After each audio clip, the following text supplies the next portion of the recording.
Sarah Martinez had always dreamed of serving her country. Growing up in a small town in Texas, she watched her grandfather polish his World War II medals every Sunday morning. He would tell her stories about courage, sacrifice, and what it meant to serve something bigger than yourself. Those stories planted a seed in young Sarah's heart that would grow into an unshakable determination. At 18, Sarah walked into the Marine Corps' recruiting office with her head held high and her mind made up. The recruiter, a stern man with kind eyes, looked at the petite young woman standing before him. Sarah was barely 5 feet 2 inches tall and weighed just over 100 pounds. But there was something in her eyes that told him she was serious. "Ma'am, you understand this isn't going to be easy," the recruiter said, leaning back in his chair. "Marine Corps training is designed to break you down and build you back up stronger. Are you sure you're ready for that?" Sarah didn't hesitate. "Sir, I've been ready my whole life." Boot camp at Paris Island was everything the recruiter had warned her about and more. The drill instructors screamed until their voices were hoarse.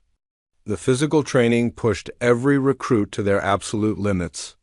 Sarah struggled with some of the physical challenges, but she never gave up. When other recruits fell behind on long marches, Sarah would encourage them to keep going. When someone couldn't complete their push-ups, Sarah would stay after training to help them practice. Her drill instructor, Sergeant Rodriguez, noticed Sarah's determination early on. He had seen thousands of recruits come through his training, but Sarah was different. She never complained, never made excuses, and never let anyone give up on themselves. During the hardest week of training, when half the recruits were thinking about quitting, Sarah organized study groups and helped everyone memorize the Marine Corps' history they needed to know. "Martinez," Sergeant Rodriguez called her aside one evening, "you've got something special. I've seen bigger Marines, stronger Marines, faster Marines, but I've never seen a Marine with more heart than you." Sarah graduated from boot camp in the top 10% of her class. Her grandfather, now elderly and walking with a cane, traveled from Texas to watch her graduation ceremony. As Sarah stood at attention in her dress blue uniform, tears streamed down the old man's face. 3 generations of his family had now served their country. After graduation, Sarah was assigned to Marine Corps Base Camp Pendleton in California. She specialized in logistics, making sure Marines in the field had everything they needed to complete their missions. It wasn't the most glamorous job in the Corps, but Sarah understood its importance. Without proper supplies, even the best Marines couldn't do their jobs effectively. Sarah's first deployment took her to Afghanistan. The forward operating base where she was stationed was small and isolated, surrounded by mountains and desert. Every day brought new challenges. Supply convoys faced constant threats from improvised explosive devices. Helicopters carrying supplies were shot at by enemy fighters hiding in the mountains. Despite the dangers, Sarah thrived in the challenging environment. She worked 18-hour days, coordinating supply drops and managing inventory. When a sandstorm grounded all aircraft for 3 days, leaving the base dangerously low on water, Sarah organized water rationing that kept everyone alive until the storm passed. When a convoy carrying medical supplies was attacked and forced to turn back, Sarah volunteered to ride with the next convoy despite the obvious risks. Her fellow Marines began to look up to her. Corporal Johnson, a tough Marine from Detroit, had initially doubted whether someone as small as Sarah belonged in a combat zone.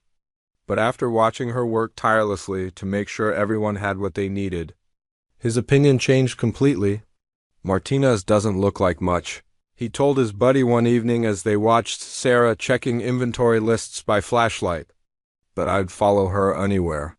She's got more courage in her little finger than most people have in their whole body." Sarah's reputation for reliability and courage spread throughout the base. When other units needed someone they could count on, they asked for Martinez. When dangerous missions required someone with steady nerves, commanders recommended Martinez. She never sought attention or recognition, but her dedication to duty was impossible to ignore. One particularly difficult day, Sarah received news that her grandfather had passed away. She was devastated. The old man who had inspired her to serve was gone, and she couldn't even attend his funeral. Her commanding officer offered to send her home on emergency leave, but Sarah declined. Her unit was preparing for a critical mission, and she refused to let them down. That night, Sarah sat alone under the desert stars, thinking about her grandfather's stories. She could almost hear his voice telling her about the Marines who had served before her, the ones who had sacrificed everything for their brothers and sisters in arms. She understood now what he had been trying to teach her all those years. Being a Marine wasn't about individual glory or recognition. It was about being part of something larger than yourself. The next morning, Sarah was back at her post, working with the same determination and focus that had made her legendary among her peers. She had learned that true courage wasn't the absence of fear or sadness. True courage was continuing to do your duty even when your heart was breaking. As her deployment continued, Sarah faced increasingly dangerous situations. Supply runs became more hazardous. Enemy activity increased. The base came under attack several times, with mortar and rockets landing dangerously close to the supply depot where Sarah worked. Through it all, she remained calm and focused, ensuring that Marines on the front lines never ran short of ammunition, food, or medical supplies. Sarah's story was just beginning. The young woman who had walked into that recruiting office with dreams of serving her country was about to face the ultimate test of her courage and dedication. But she had no way of knowing that her most challenging moment would also become her most inspiring, touching the hearts of 500 Marines and proving that heroism comes in all sizes. The morning started like any other at Forward Operating Base Thunder. Sarah woke up at 5:30, just as the desert sun began painting the mountains orange and pink.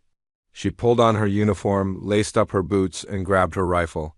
The daily routine was always the same: morning formation, breakfast, then straight to work managing the endless flow of supplies that kept the base running. But today felt different somehow. Sarah couldn't put her finger on it, but there was tension in the air that hadn't been there the day before. During the morning briefing, Colonel Williams looked more serious than usual. Intelligence reports suggested increased enemy activity in the area. All supply runs would need extra security escorts, and everyone needed to stay alert. Sarah's job that day was to oversee the arrival of a major supply convoy. 3 trucks loaded with ammunition, medical supplies, and food were scheduled to arrive by noon. It was a routine delivery, but with the heightened security concerns, nothing could be taken for granted. Sarah spent the morning double-checking inventory lists and coordinating with the security team that would escort the convoy to the base. Sergeant First Class Mike Thompson was leading the security detail. He was a veteran Marine with 3 deployments under his belt, and Sarah had worked with him many times before. They made a good team. Thompson handled the security aspects while Sarah managed the logistics, ensuring everything moved smoothly and efficiently. "Martinez, you sure you want to ride with us today?" Thompson asked as they prepared for the convoy escort mission. "With all the chatter about increased enemy activity, it might be safer for you to stay on base." Sarah shook her head firmly. "Those supplies are my responsibility, Sergeant. I'm not sending anyone to do a job I'm not willing to do myself." Thompson smiled. He had expected that answer. In the months they had worked together, he had never seen Sarah back down from a dangerous mission. Her courage had inspired his entire squad, and they respected her more than most officers they had served under. The convoy escort team consisted of 2 armored vehicles and 12 Marines. Sarah rode in the lead vehicle with Thompson and 4 other Marines. As they drove through the desert landscape, everyone remained alert, scanning the terrain for any signs of trouble. The route to the pickup point was relatively safe, but in Afghanistan, safety was always relative. The supply convoy was waiting at the designated meeting point right on schedule. 3 massive trucks loaded with critical supplies sat in the middle of nowhere, protected by their own security team. Sarah immediately got to work, checking paperwork and ensuring all the supplies matched what was ordered. Everything looked perfect. The return journey started without incident. Sarah's vehicle led the convoy back toward the base, followed by the 3 supply trucks and Thompson's rear security vehicle. The radio crackled with routine check-ins every few minutes.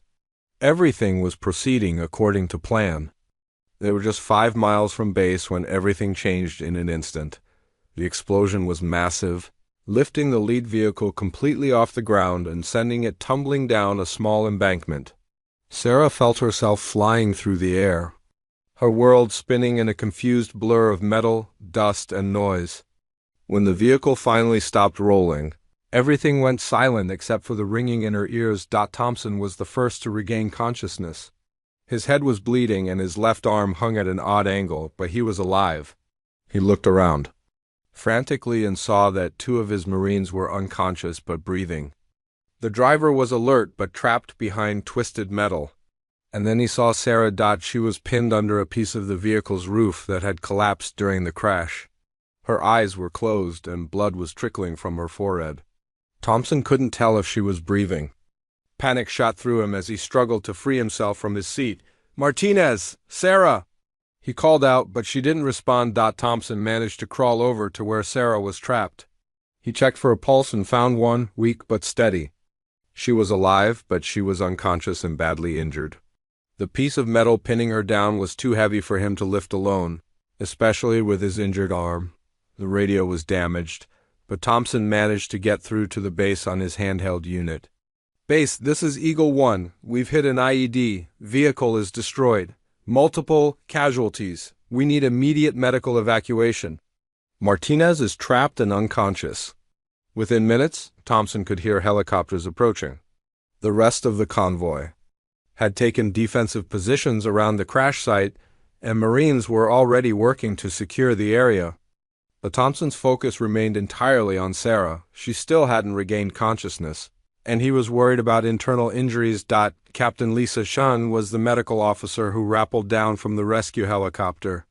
She was known throughout the Corps as one of the best battlefield medics anyone had ever seen. When she reached Sarah's position, she immediately began assessing her injuries while other Marines worked to lift the debris. "She's got a severe concussion and possible internal bleeding," Captain Chun announced. "We need to get her out of here now." It took 8 Marines working together to lift the piece of metal that had Sarah pinned. As soon as she was free, Captain Chun and her medical team went to work. They carefully moved Sarah onto a stretcher, stabilizing her neck and checking for spinal injuries. Throughout the entire process, Sarah remained unconscious, her face pale and peaceful despite the chaos around her. Thompson watched helplessly as they loaded Sarah into the helicopter. He had served with many brave Marines over the years, but he had never met anyone quite like her. The woman who had refused to stay behind, who had insisted on sharing the same risks as her fellow Marines, was now fighting for her life because of that same courage. As the helicopter lifted off, carrying Sarah to the field hospital, Thompson made a silent promise. He would make sure everyone knew what had happened here. Sarah Martinez had been doing her duty, serving her fellow Marines when she was injured. She deserved to be remembered and honored for her sacrifice. The news of Sarah's injury spread quickly throughout the base and beyond. Word traveled from Marine to Marine, from unit to unit, from base to base. The young woman who had always put others first, who had never asked for recognition or praise, had become a symbol of everything the Marine Corps stood for. The field hospital at Bagram Air Base was a world of controlled chaos. Doctors and nurses moved with practiced efficiency between beds filled with wounded soldiers and Marines. The steady beeping of medical equipment mixed with the distant sound of helicopters bringing in more casualties. In the middle of this environment, Sarah Martinez lay unconscious in bed 7. Surrounded by machines monitoring every aspect of her condition. Dr. Amanda Foster had been working in military hospitals for 15 years, but she had never seen injuries quite like Sarah's. The explosion had caused severe trauma to her brain, resulting in a coma that showed no signs of lifting. Her body had also suffered multiple fractures and internal injuries that required immediate surgery. What amazed Dr. Foster was how someone so small could have survived such massive trauma. "She's a fighter," Dr. Foster told Colonel Williams when he arrived to check on Sarah's condition.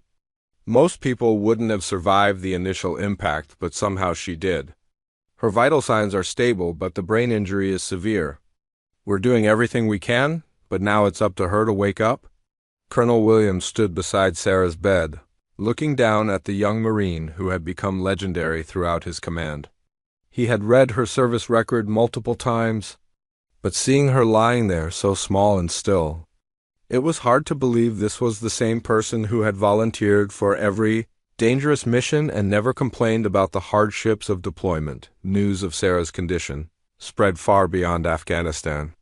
Her story reached Marine bases around the world through the informal network of communication that connected Marines everywhere. At Camp Pendleton, where Sarah had been stationed before deployment, Marines who had served with her gathered to share stories about her courage and dedication. Staff Sergeant Rodriguez, Sarah's old drill instructor from Paris Island, heard about her injury during a phone call from a former colleague. The news hit him harder than he expected. He remembered the determined young woman who had walked into his training company years ago, and he felt a personal connection to her struggle. That kid always had more heart than anyone twice her size, Rodriguez told his wife that evening. If anyone can pull through this, it's Martinez. She's too stubborn to give up. At the hospital in Bagram, Sarah's condition remained unchanged for days. The medical staff continued their around-the-clock care, but there was little they could do except wait and hope. Brain injuries were unpredictable. Some patients woke up after a few days as if nothing had happened. Others never woke up at all. Captain Chun, the medical officer who had treated Sarah at the crash site, visited her every day. She felt a special responsibility for Sarah's care because she had been the first medical professional to treat her injuries. Chun had seen many Marines injured in combat, but there was something about Sarah that affected her differently. During one of her visits, Chun noticed something unusual. Sarah's hand had moved slightly when Chun was adjusting her blanket. It was barely noticeable, just a small twitch of her fingers, but it was the first sign of movement Sarah had shown since the explosion. Chun immediately called for Dr. Foster. It could just be an involuntary muscle spasm, Dr. Foster explained after examining Sarah carefully. But it could also indicate that she's starting to regain some neurological function. We need to keep monitoring her closely. Meanwhile, back at Forward Operating Base Thunder, Sarah's absence was felt by everyone. The supply operations continued, but they lacked the smooth efficiency that Sarah had brought to every task. Marines who had worked with her found themselves asking, what would Martinez do? When faced with difficult logistics problems, Sergeant Thompson, who had been in the vehicle with Sarah when the ID exploded, blamed himself for her injuries. His own wounds had healed quickly, but the emotional trauma of seeing Sarah so badly hurt continued to haunt him. He threw himself into his work, volunteering for extra missions and pushing himself harder than ever before. It should have been me, Thompson told his squad leader one evening. Martinez was only there because she insisted on doing her job. She could have stayed safe on base, but she chose to come with us. Now she's fighting for her life because of that choice. His squad leader, a wise old Marine named Gunny Patterson, listened patiently before responding. Thompson, Martinez better than that. If she could hear you right now, she'd probably chew you out for feeling sorry for yourself. She made her choice because she's a Marine, just like you. Honor that choice by continuing to do your job the way she would want you to. Stories about Sarah began circulating throughout the Marine Corps community. Marines who had never met her personally heard about the small woman, who had volunteered for dangerous missions and always put her fellow Marines first. Her story became a source of inspiration for Marines facing their own challenges and fears. At Marine Corps Recruit Depot San Diego, drill instructors began telling new recruits about Sarah Martinez when they taught lessons about courage and dedication. Her example showed that being a Marine wasn't about size or strength, but about character and commitment. Back at the hospital, Sarah's medical team continued to monitor her progress closely. The small movements in her hand became more frequent, and her brain scans showed subtle improvements. Dr. Foster remained cautiously optimistic, but she knew that even if Sarah woke up, the road to recovery would be long and difficult. Brain injuries are complicated, Dr. Foster explained to Colonel Williams during one of his visits. Even if she regains consciousness, she might face significant challenges. Memory loss, difficulty speaking, problems with coordination. We just have to wait and see. As Sarah's story spread throughout the Marine Corps, something unprecedented began to happen. Marines at bases around the world started planning something special, something that had never been done before. They wanted to show Sarah, when she woke up, how much her service and sacrifice meant to the entire Marine Corps family. The plan was ambitious and would require coordination between multiple bases and hundreds of Marines. But if there was one thing Marines excelled at, it was taking care of their own. Sarah Martinez had spent her entire Marine Corps career taking care of others. Now it was time for her fellow Marines to take care of her. 3 weeks had passed since the explosion that changed everything. Sarah lay in the hospital bed surrounded by the quiet hum of medical equipment, while across the world an extraordinary plan was taking shape. What started as individual Marines, sharing Sarah's story had grown into something much larger. Something that would demonstrate the true meaning of brotherhood in the Marine Corps. Major General Robert Hayes sat in his office at Marine Corps Base Quantico, reading the latest reports about Sarah's condition. As a senior officer, he had seen many Marines wounded in combat, but Sarah's story had affected him deeply. The reports he was receiving weren't just medical updates. They were descriptions of how one young Marine's courage had inspired an entire community. "Sir, we have a situation that requires your attention," his aide, Captain Morrison, said as he entered the office with a thick folder. "It's about Lance Corporal Martinez." General Hayes looked up with concern. "Is her condition getting worse?" "No, sir, it's not that. Her condition is actually improving slowly. The situation I'm referring to is what's happening in response to her injury. Marines from over 50 different bases have been contacting us about organizing something unprecedented." Captain Morrison opened the folder and spread out papers across the general's desk. There were letters, emails, and formal requests from Marine units around the world. All of them wanted to participate in honoring Sarah when she recovered enough to return to duty. The plan that had emerged was simple but powerful. When Sarah was well enough to attend a ceremony, Marines wanted to organize the largest salute in Marine Corps history. Not just a few dozen Marines, but hundreds of them, all standing at attention, to honor one of their own who had embodied the best values of their service. "This is remarkable," General Hayes said as he read through the requests. Marines from bases in Japan, California, North Carolina, and even some who are deployed overseas want to participate. How many Marines are we talking about? Based on the responses we've received, sir, approximately 500 Marines have volunteered to participate. They're willing to use their own leave time and pay their own travel expenses to be there for Lance Corporal Martinez. General Hayes leaned back in his chair, amazed by what he was hearing. In his 30 years of service, he had never seen anything like this. Individual acts of heroism were common in the Marine Corps, but this level of coordinated response to honor one Marine was unprecedented. Meanwhile, at the hospital in Germany where Sarah had been transferred for specialized care, small signs of progress continued to appear. Dr. Elena Richter, the neurologist overseeing Sarah's treatment, had noticed more frequent periods of brain activity that suggested Sarah might be closer to regaining consciousness. "Her responses to stimuli are becoming more consistent, Doctor," Richter explained to Sarah's parents, who had flown in from Texas. "We're still being very cautious, but the signs are encouraging. She's fighting to come back to us." Sarah's mother, Maria Martinez, sat beside her daughter's bed for hours every day, talking to her about family news, memories from childhood, and messages of support that had been pouring in from Marines around the world. Maria had never fully understood her daughter's dedication to military service, but seeing the response from Sarah's fellow Marines had helped her realize how special her daughter truly was. "Mia, you have so many people praying for you," Maria whispered to her unconscious daughter. "Marines you've never even met are planning something special for when you wake up. They all know how brave you are, how much you care about others. Now you need to be brave for yourself and come back to us." At Marine Corps Base Camp Lejeune, in North Carolina, Gunnery Sergeant Williams was coordinating the East Coast participation in what had become known as Operation Martinez. He had served with Sarah during her first deployment and had personally witnessed her courage and dedication. Now he was working 18-hour days to ensure that every detail of the planned ceremony would be perfect. Martinez always made sure. Everything was perfect for us, Gunny Williams told his staff. Now it's our turn to make sure everything is perfect for her. This ceremony needs to show her how much her service means to every single one of us.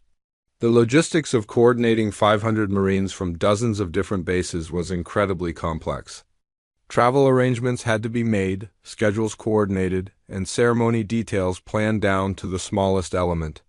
But Marines approached the challenge with the same precision and dedication they brought to combat missions. At Marine Corps' Air Station Miramar in California, Sergeant Major Johnson was working with Marine Corps leadership to secure official approval for the ceremony. What had started as a grassroots effort by individual Marines now had the attention of the highest levels of Marine Corps command. This isn't just about honoring one Marine, Sergeant Major Johnson explained to his commanding officer. This is about showing the world what the Marine Corps stands for. Martinez represents everything we try to instill in our Marines: courage, honor, commitment, and selfless service. Word of the planned ceremony eventually reached the medical team caring for Sarah, Captain Chun, who had been following Sarah's progress closely, was amazed by what she learned about the response to Sarah's injury. "Doctor, you need to understand something," Captain Chun told Dr. Richter. "This isn't just any Marine lying in that bed. This is someone who has inspired hundreds of people she's never even met. When she wakes up, she's going to discover that her courage has touched lives around the world." As Sarah's condition continued to improve gradually, her medical team began preparing for the possibility that she might regain consciousness soon. Her brain scans showed increasing activity, and she had begun responding to simple commands like squeezing someone's hand when asked. Dr. Richter was cautiously optimistic, but wanted to prepare Sarah's family for the reality of what recovery might look like. Even when she wakes up, she'll likely be confused and disoriented for some time. Her memory might be affected, and she need extensive rehabilitation. But the fact that she's made it this far suggests she has the strength to continue fighting. Back at Quantico, General Hayes made the decision that would make history. He officially authorized the ceremony and designated it as a formal Marine Corps event. Resources would be provided to ensure that Marines from around the world could participate in honoring their fellow Marine. Lance Corporal Martinez represents the very best of what it means to be a Marine, General Hayes announced in his official authorization.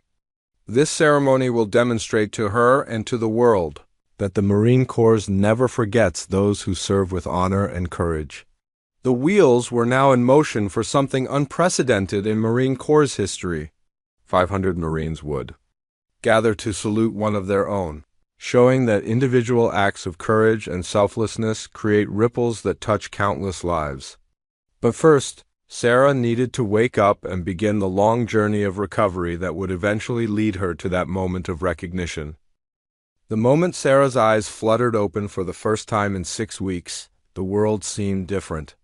The bright hospital lights hurt her eyes, and the sounds around her seemed muffled and strange.